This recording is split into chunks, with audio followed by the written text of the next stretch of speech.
And there we are, Jess. We are live for the very first time in the cafe table. At the cafe table. That's awesome. I really wanted to tell people to bring their cuppa, but I couldn't say it because that's very Australian, and we don't say that. So bring your coffee. I think old school Aussies would say that, bring a cuppa. We would say bring a coffee. Okay. Yeah. Grab your coffee, although it's 5 o'clock here in the States and CST time, a little central. But maybe you still need one, or maybe you want to switch to decaf. You're welcome. So that's got off to a strange note. It's the cafe table. We get to celebrate for a minute. I thought you were telling me to switch to decaf. I would never do that. I know better. We used to call decaf unleaded petrol, unleaded gas, as you would say. Yeah. Why do Americans call gas when it's actually liquid? That's funny. No. Don't get me started on what you guys call things. Like, you shorten everything in the world except for, we actually say gas and you say petrol. That just, that's very lengthy. Well, we would say that decaf is unleaded. Yeah. Yeah. But now it's all unleaded. So you can't actually use that metaphor anymore. It doesn't work. No. Anyway, Mystic and the Nerd. Mystic and the Nerd. And we got some questions.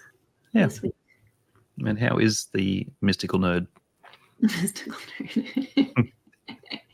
I think I still have I'm still rolling in all of the Greek words that we just went through in the Bible study on John chapter 8. So bear with me, people, as we jump into some of these questions today. So if you guys in the cafe table, we've just been at the dinner table doing Bible study on John chapter 8. We've been slowly working our way through a chapter a week and discovering more and more of the one who is known as the mystical disciple, the mystic, which is John, traditionally called John the Evangelist. I wonder why he's called John the Evangelist. Jess, do you know the answer to that question? No. It's probably pretty straightforward. It could be he's the one who shares who Jesus is, which, I don't know. I have this concept of evangelism, and maybe this is something we can just launch into. It's been maybe a little mystical, because evangelism in my world, when I grew up, is get out there, preach the gospel, bring people to Jesus, baptize them.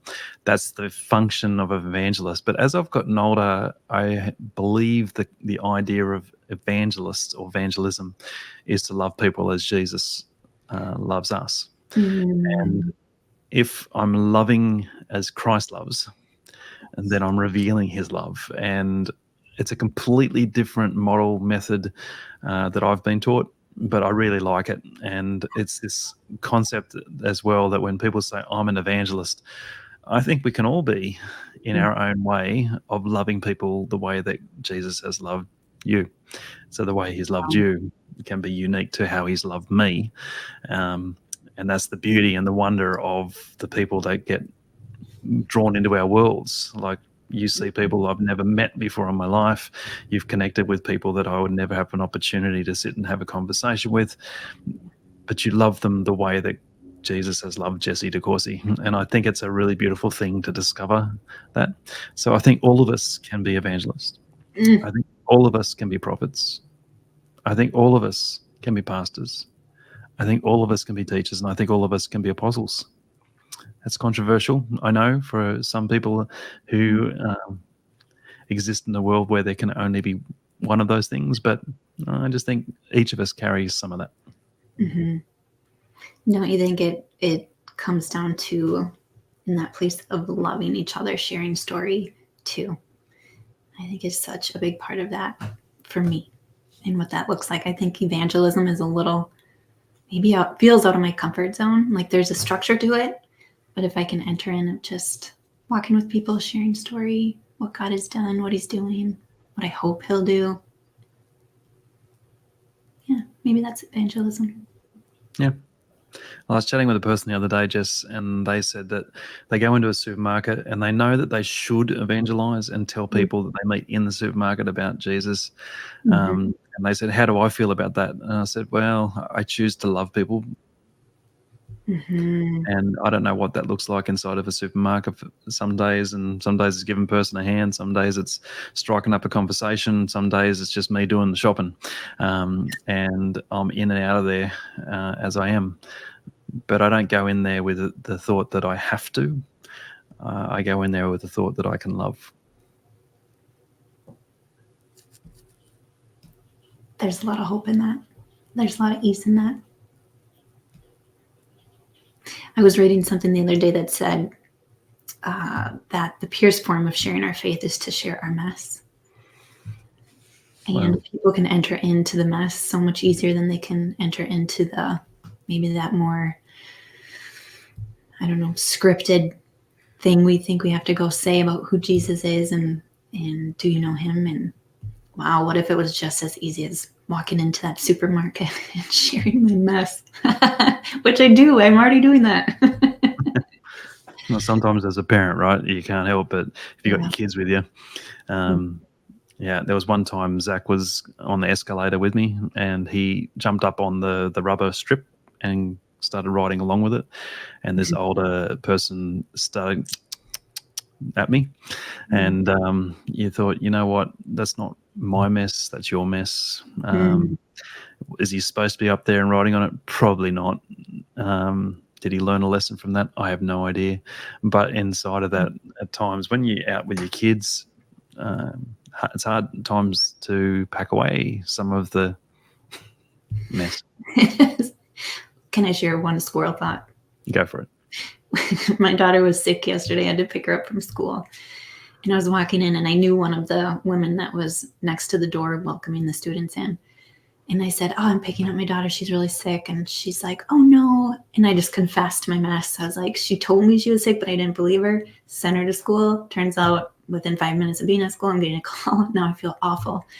And her and another gal just started laughing and we commiserated together. We bonded because they're like, that is the most real thing that I've ever heard. Good job, Mom. You're doing okay. They came around me. They gave me support and encouragement. Picked up my daughter. All was well. We had a good laugh about it, but yeah, it's hard to share. It's hard to share that mess sometimes. It is. Well, welcome to Mystic and the Nerd. If you want to drop a comment just so that we know that you're there, I'm pretty sure Merle's listening along, and it's always good to see you wherever we are, Merle. One day I'm hoping to be in the UK to hang out in that space with you and discover something more of the wonder of, I think you're going down to Dorset.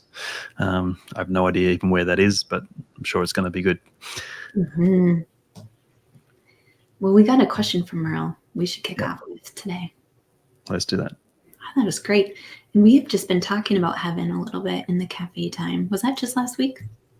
Yep, it was last Friday. Yep. Okay. Well, Merle, thanks for posting your question in the group this week. And it was around this idea of the word for paradise in Luke 23:43. And you were just kind of observing that it can be translated as heaven as well. And Matt, you can add whatever you want to this, but just digging a little bit at the word study, looks like the word for paradise in the Greek is translated as heaven as well. But it also can mean garden. And it's only, I think all that I came across was 3 references of the word paradise in the New Testament. So we see it in Luke, we see it in Revelation 2:7 and 2 Corinthians. What's interesting about the place of 2 Corinthians is Paul is actually using the word, he's talking about how he or someone, I was confused with the translation on this one. We can't go down that rabbit hole. Let me just get back to the point. He's talking about being caught up in the third heaven, and then right under that he's talking about it in the same sense, but using the word paradise, being caught up to paradise. So it seems to be interchangeable. Something about heaven or the upper region of heaven. But the word orenos, which is the word for heaven, is used 264 times in the New Testament. So I thought that was really interesting as well.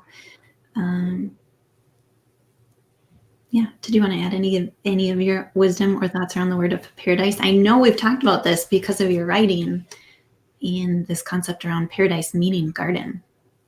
Yep. And I love that it does. I think it's really interesting that Jesus doesn't use the word heaven, as in the kingdom of heaven. Today you'll be with me in my kingdom. He talks about paradise, and like the whole idea of the garden, which to me strikes back to the Garden of Eden, that place without anything separating us from the Father's love. And it just speaks to me so strongly of the grace of Christ on that cross and what he was doing and what that achieved on the cross. There's a heaviness to this one word that Jesus says, "Today you will be with me in paradise." And could that mean heaven? Well, I suppose it could be, but I think Jesus is, in my understanding, is helping this guy who is hanging on a cross in anything that's not paradise. He would be, because it's not just he's about to die, he's been humiliated, he's been judged, he's been ridiculed, tortured, tormented, whatever you want to call it. He's been in that place, and Jesus says, whatever this is, I'm about to change that for you, and today you'll be with me in paradise, in the Garden of Eden, where nothing separates us from the Father's love. I really think that that's a very strong word, and the fact that it's only used a couple of other times in Scripture, particularly in the New Testament, would indicate that there's a real emphasis on what Jesus is actually getting to here, where he could have said, "Today you'll be with me in my kingdom," and maybe that would have meant less to him to go, "Well, I'm trading one kingdom for what? And this kingdom has only brought me death. What am I embracing in a new kingdom?" So it could have been that. I could be overselling this whole thought bubble a lot, but I just think that if that's the word Jesus used, then that's the word I want to go with. And I love the concept of the Garden of Eden being so entwined in this thought with Jesus and the man on the cross. Yeah, me too. I remember when I didn't know that paradise could mean garden, and you were already writing that, and I sent you a note, and I was like, "Can you believe that?" And you're like, "Oh yeah, I already knew that." Yeah, you were just holding that gold to yourself. It's okay. Well, Merle, let us know if you have any more thoughts or questions on that. But that was a really good question. Yeah. I think there's more to the whole thought bubble on heaven too, because I know some people, they don't believe that heaven has been yet created, and the Bible would talk about a new heaven that is coming and a new earth, and people go, "What does that mean? Is there going to be a new cosmos?" and all of that sort of stuff. I think when we get there, we'll go, "Oh yeah, that's exactly what it means." And I think on this side of that, we're actually guessing at what that means. But there's something new that is coming, and there's something that the Father's working on. Jesus in John 14 says, "I'm going to prepare a place for you." And maybe that's the same concept of paradise. I don't know. But at the same time, I just think that these things are closely entwined when Jesus is helping us to see something that is about to be. That man on the cross, I've heard scholars say that they don't value deathbed confessions, and that could have been a little bit creative of the writers at the time. But my belief is Jesus just loves, and even on the cross, somehow or other, he decided that loving the person next to him was what he needed to do. And I can't tell you what that does to my heart to think about how powerful grace is in those sorts of moments. Yeah, wow. The compassion in that moment, that's really weighty for me right now. That's beautiful. Mm-hmm.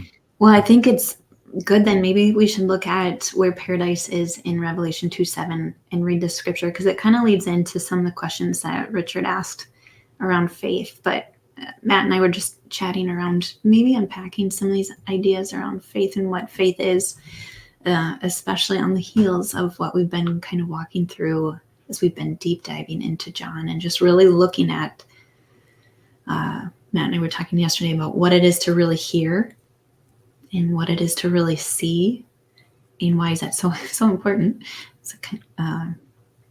But in Revelation 2:7, it's the one having an ear, let him hear what the Spirit says to the churches. This is my translation, I think, so bear with me.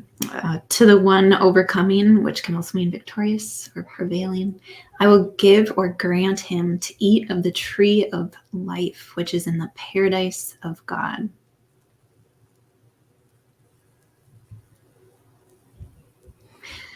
I think remembering that the tree of life is mentioned in the book of Revelation has escaped me. So when I even came back to that today, I was just kind of blown away by it. Especially in the way that you've been using it in your story. Yeah. So what do you think it means really to just this concept of the one having an ear, even in this conversation? And as we go into this idea of faith, what does hearing and seeing have to do with it? Yeah. And I think this is such a powerful open doorway for people to sit in front of as well, because I think we can hear things but not understand things, and I can think we can see things and not understand things. And if we don't get curious around them, we'll just make assumptions on what we see or what we hear, and we can dismiss very quickly if it's something that we either don't understand or it doesn't fit in our paradigm. But to hear and to see biblically, I think there's an emphasis of going, let's understand the character of where these things are actually coming from. And I think in John, the Gospel of John, where Jesus is saying, you have not heard me. You're listening to my word, but you have not heard me. You've not heard a thing that I've said. And he's using miracles, teachings to reveal character so that people can see. And that's where I think it's the seeing of character that is the essence behind connection and relationship. And so you can judge me by what you hear out of my mouth, or you can sit at a table with me and discover who I am. And in discovering who I am, you'll then be able to hear the words that I say through a lens of my character or a lens of my story. I think when the Bible is saying eyes to see and ears to hear, that's what the Spirit is wanting. There's something profoundly deep in places of relationship and connection that take us beyond our theologies or even our belief systems and into the heart of the people that we're actually there to love and to see. And so, like even with a guy dying beside Jesus on the cross, who knows what the story was up to that point as to whether Jesus and this dude actually had opportunity to chat before they got to the hill. Who knows? But it seems to be in an instant, in a moment, this guy decides that loving or being remembered by Jesus is going to be a better thing than dying outside of that space. There's a story inside of there somewhere that maybe needs to be heard or told or shared. And maybe there's something in Jesus even hanging beside him on the cross. He's going, I actually want what that dude actually has, and I can't put my finger on it. And I may not have heard all the story, but I've seen how this guy actually walks through suffering. And so maybe there's some more of the seeing and the hearing that's been revealed to him as he's got there. The guy on the other side of the cross who is like, what are you doing? Like he's criticizing this other guy. He's criticizing Jesus. If you are the Son of God, if you are who you say you are, get us off the cross. And Jesus is like, yeah, I can do that, but it's not going to be the outcome that you're actually looking for right now. But this guy over here, he's coming off the cross with me. And you get to hang on the cross for a while longer. And that, to me, there's an essence of one man saw, another man just heard some words. Another man felt something, and another man, he judged something. And so the one who said, remember me, I think there's a curiosity in there. There's an open-mindedness in there. And maybe his mortality brought him to that place, but it didn't bring the other guy to that place. And so I just think that there's a lot in that one little tiny story that's recorded there in the Gospel of Luke. God, no kidding. So this last week, I gave a word on faith. but it really started and stemmed from this idea of connection. So as you're talking and just thinking of who is really connecting and being connected in that moment. And I just started this journey of wondering, like, is the heart of faith, I think sometimes I try to put it into a right way or a wrong way or enough way. And just the idea of connection being the essence of faith and trust and believing. We see that profoundly in that story. But what Richard proposed is in his question this week, just to kind of segue into this discussion. He talks about that moment where Jesus says, your faith has made you well, to the woman with the issue of blood. And his question was, he has many friends who have faith, but they're not healed. I think this is such an honest question that we all probably are walking through constantly as we are comparing success stories, measuring faith that seems to work out really fantastically well for others and maybe not for us in the same exact areas of our life. So what do we want to just sit in today with this conversation around comparison or measuring our faith against others? I think comparing yourself to another person's faith is problematic at best, because you're valuing a relationship that you don't have over your own relationship with God. I think when people say, well, my prayers aren't getting answered, but that person's prayers are getting answered, you're probably only listening to the ones that this person has revealed or shared. Because I think for any Christian, there are many times that we have conversations with God that outcomes are completely different from our requests as well. And it's learning to do that in relationship. And I think that's the same deal with any friendship or relationship. You can go in with expectations, but they will change wildly if you're willing to sit with the person you're actually hanging out with. So faith to me is not measured by outcome. And I don't think you compare it. Like the Apostle Paul had a thorn in his flesh. And if anyone says that Paul didn't have enough faith to get rid of that thorn in the flesh, then I think your bar for what faith you actually need is so extraordinarily, ridiculously high that you're never actually going to probably attain that as well. So God says to Paul, my grace is sufficient to you. Now, if you're suffering, that phrase might be really problematic. My grace is all you need. What does that mean? Can you help me understand that, God? And again, that's a unique conversation. And that's when you sit down with the Apostle Paul and go, hey, can we just talk about what that meant? Like, how did you take that? And we could make a whole range of conclusions from some of the other moments in Scripture, from Paul going, I've learned to be content in all things. Even when he says that in Corinthians, it's like, I've had been without and I have been with much.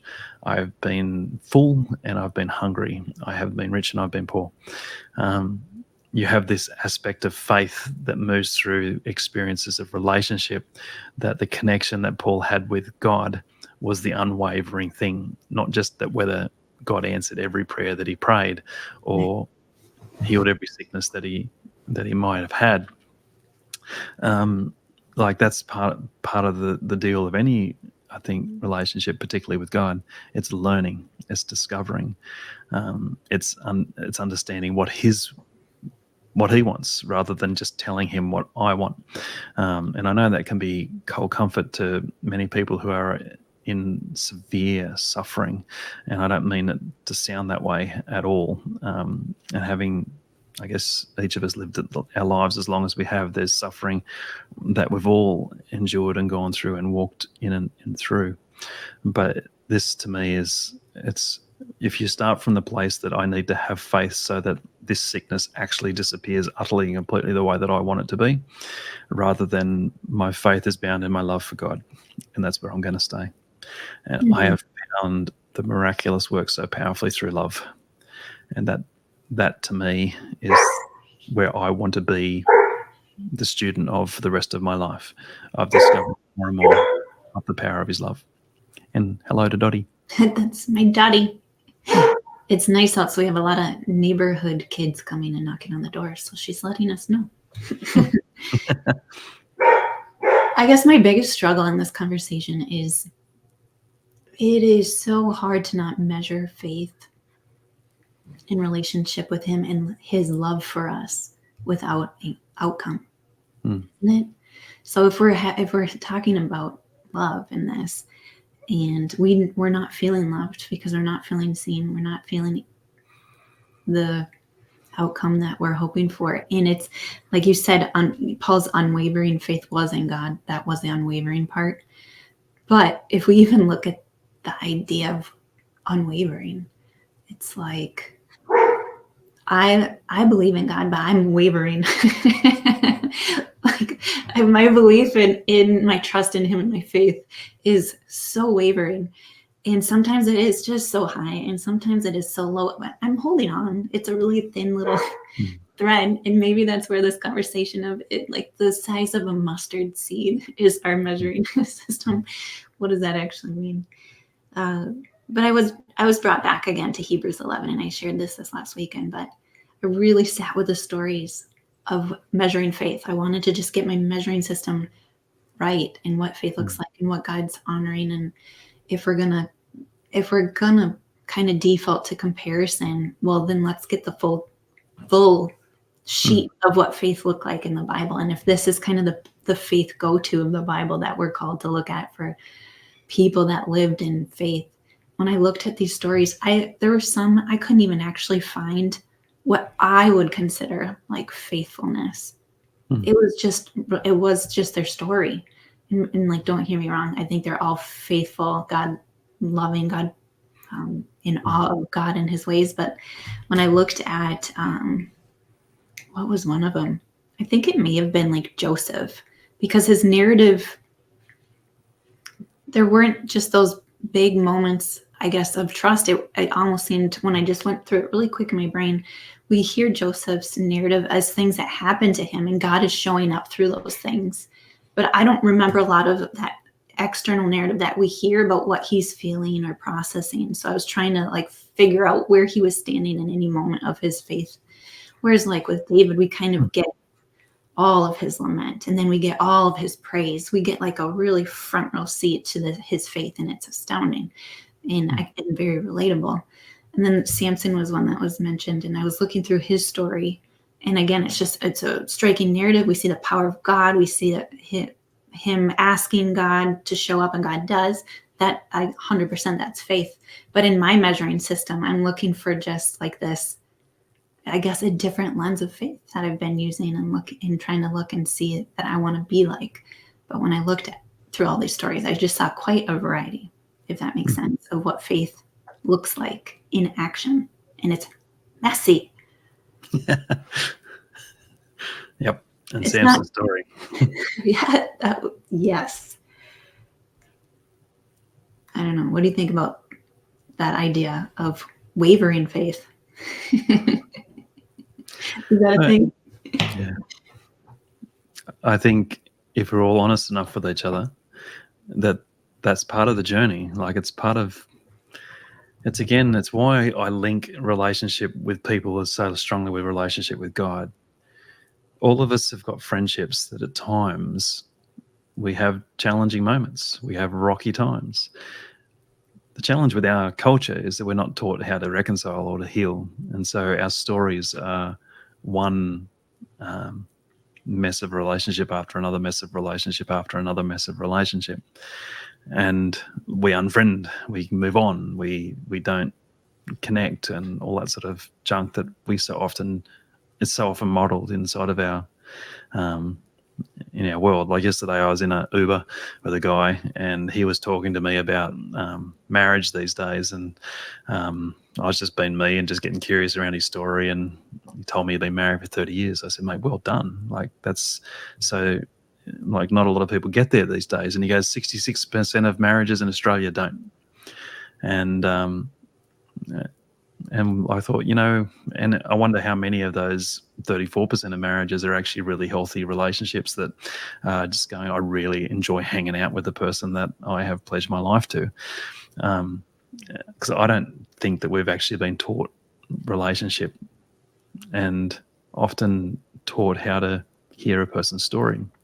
The Bible is literally a collection of people's stories in the mess of how they engage with God. And we get the brilliant bird's eye view. There's a shameless plug for my book. The brilliant bird's eye view of listening to stories.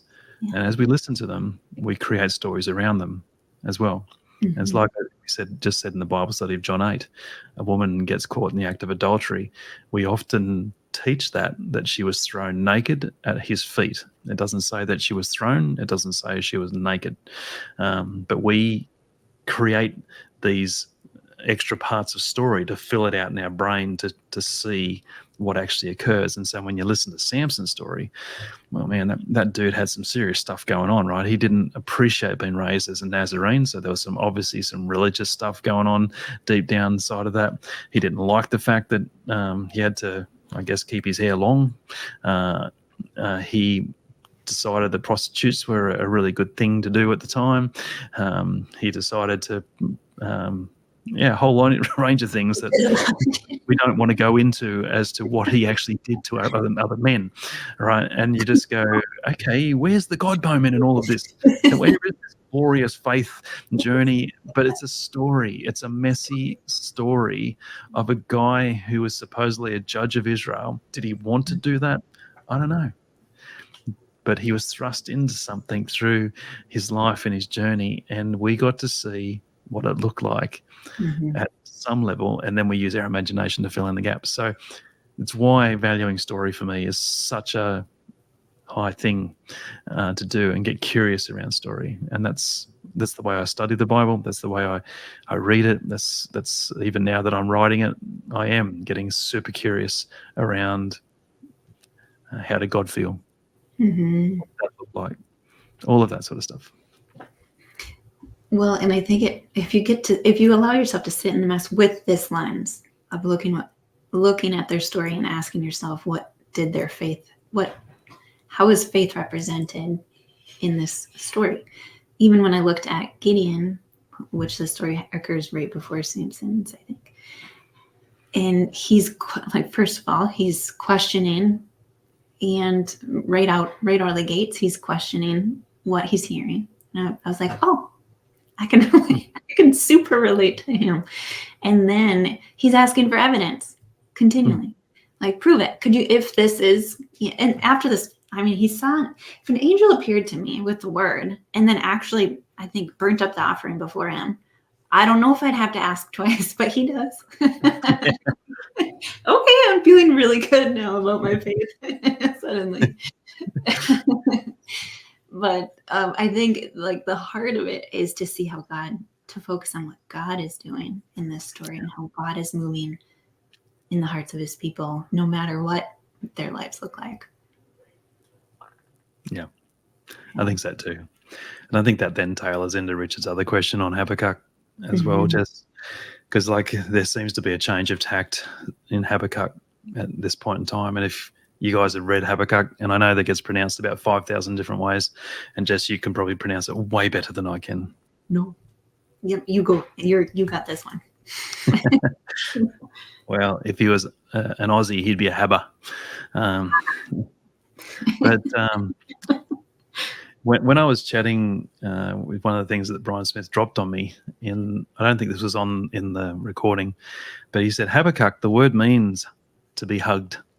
Oh, wow. And so ancient scholars believe that Habakkuk was the guy that Elijah lay on top of and brought back to life. Wow. Through a hug. Wow. So think about that. So did you know that, Jess? No. Have I told you that before? No. Wow. That changes the narrative. It does. And so here's a guy who's seen the fullness and the power of God from the point of death to the point of life. And so the narrative shifts from hopelessness of destruction to hope in God's restoration. And I think chapter 2 is well, you see so much of Habakkuk is like a call and response. Like here's Habakkuk's prayer, here's God's response. It's kind of like a Jobish kind of thing. Just invented a word there for you, just Jobish. Yep. And it's this essence behind it that through connection with God, all of a sudden things and his prayers start changing, and hope starts becoming a thing again. And when you see a person come back to hope, there is a miracle right there. If anyone has ever come from a place of despair and hopelessness to actually hope again, on the scale of the miraculous, I put that right at the top, because it's dead things coming back to life. It's life being breathed in and feelings happening that death have at one point claimed. And so I think with Habakkuk, if he is the guy that scholars might think he might be, then I think we have a really interesting look at a little tiny book of the Bible through the lens of somebody who has known death, seen death, and now discovered life. I really think that fits in so well. And that question came from Richard's son, Gregory, and just that observation of probably the wavering essence of his faith. And like you've said, what I thought was so interesting about this is how it reminded me of, again, if you're putting yourself in this seat and relating to the people on a heart level. And in the beginning of Habakkuk, how do you say it? Habakkuk? How do you say it? Same, I think. You guys can let us know if we sound different. Habac. In the beginning, he's addressing the pain of God not responding to prayers. So if he has this narrative where he's seen God move in his life, and he is a man of faith, and now all of a sudden he's praying like all the wickedness of the nation around him and his people. It says that, I mean, if you read through the list of what his eyes are seeing, and that God is not answering his call to help the nation, it says the law is void. It's just everything's been perverted and it is disregarded, and they're breaking everything apart that they had been holding to. And then God does respond in chapter 2, but it is not the response that he's thinking. It is so far beyond, even that's what God says. He's like, you're not even actually going to believe what I tell you. And then he tells them the unimaginable. And he's like, you're right. I didn't see that coming. What? How could you do that? But I think that is such a picture of real life. And I can relate to that in so many levels. It's never how I imagined it, the way that God fulfills a word or answers a prayer or shows me the fulfillment of something, and I get to see where my faith played a role in it, but it wasn't the outcome I imagined. Sometimes it exceeded it. Sometimes things just don't end well. That's the painful part. Sometimes it just ends in destruction. You have to sit and you can't really see yet where it led you to something, or the bigger picture. You just kind of sit in the dysfunction of what's just happened, and you can't see faith. You can't hold on to anything. And I'm sure in Habakkuk chapter 2, God's message to him is, you're not going to see me next. The Babylonians or the Chaldeans are coming. It's going to be treacherous. They are horrible people, going to do horrible things. And I'm going to let that happen. And how do you reconcile? I don't know how you'd reconcile that. I don't know how I would. But he does give him a message of hope to say that's not the end, though. And I'm going to move, but you have to be patient because I will fulfill this word. Yeah. And it does seem like that was enough once he had a vision for what God was going to do. And then God gives him the vision of him coming in glory and delivering a people and a nation. So it's a really interesting picture and conversation between God and someone that is of faith in holding on to hope through something that is chaotic and really hard to understand, but also relatable. Yeah, absolutely. And I think there's probably another whole mystic and nerd in this thought around suffering as well, because God allowed it. Mm-hmm. Yeah, lots of people will just be horrified at that moment. And in some parts of the Bible, I'm horrified at those moments. So let's just put that out there as well. And that's where, for me, the aspect of choice inside of so much of the narrative too is so important. God respects our story and allows us to make our choices. And Israel made a whole range of choices that took them further and further away from the Father's heart, to the point, like even when Josiah comes along, King Josiah, they find the scriptures and they like, oh, we should have known these. We should have been reading these. And so they went so far away from God that even the laws got lost. And so there's things inside of that some of our choices, some of our decisions bring situations in front of us which aren't going to be pleasant. And then sometimes things happen and you just go, where the heck did that come from? I've been sitting tight with God for a long time, and how did that happen? For me, these are opportunities for conversation, not for judging. And so it's a very general answer, but when you read stuff in scripture and you see the Chaldeans are going to come and cause pain to Israel, and you go, why isn't God stopping that? Well, that's the question you ask, and that's the one that you look for the answer to, rather than just going, well, God's not good because he didn't do that. Yeah. I don't know if this is helpful.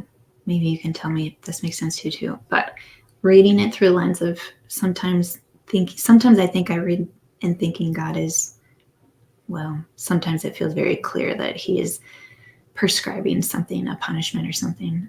But to throw in the word describing in place of prescribing, I think has been helpful, and sometimes to wrap my head around some of these events that I can't, make it very challenging to sit in. Yeah. Yep. And I think that's why it's good to do it like this too, where you're in conversation with others, get different perspectives, get different thinkings. And even if someone else comes to the same question that you do, let that be a moment of unity rather than a moment of judgment. These are some of the aspects that I think reading the Bible over years has turned people off because of this. And I get it. I fully get it. But there's parts of every one of our stories that if you sat down and shared that with somebody, they may not get you either.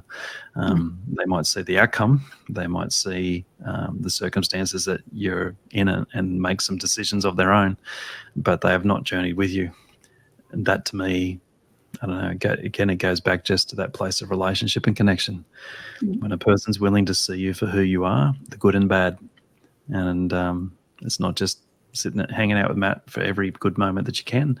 It's actually hanging out with Matt to see some of the insecurities, some of the faults, the failings, the whatever's inside of that. You get to see people who want to listen to the story, and they're the ones who you want to do the distance with.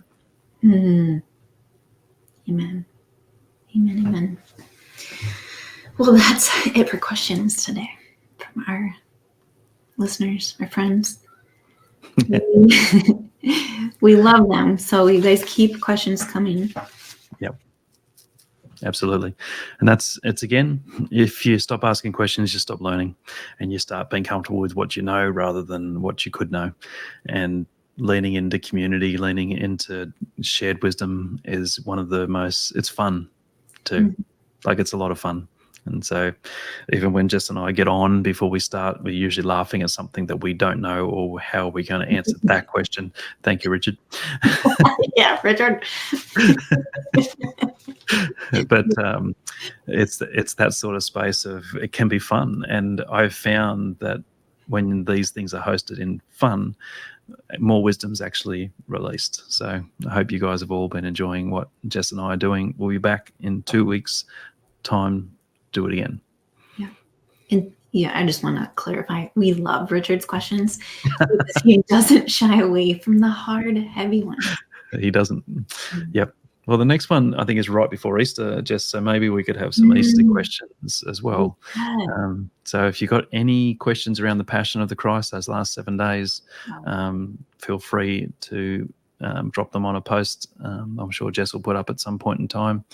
And I'd love to be able to sit in some of those things that are going on inside of all of your minds. Perfect. Love it. Cool. Okay, my friends, thanks for hanging out with the Mystic and the Nerd, and we shall see you all again very soon. Bye for now.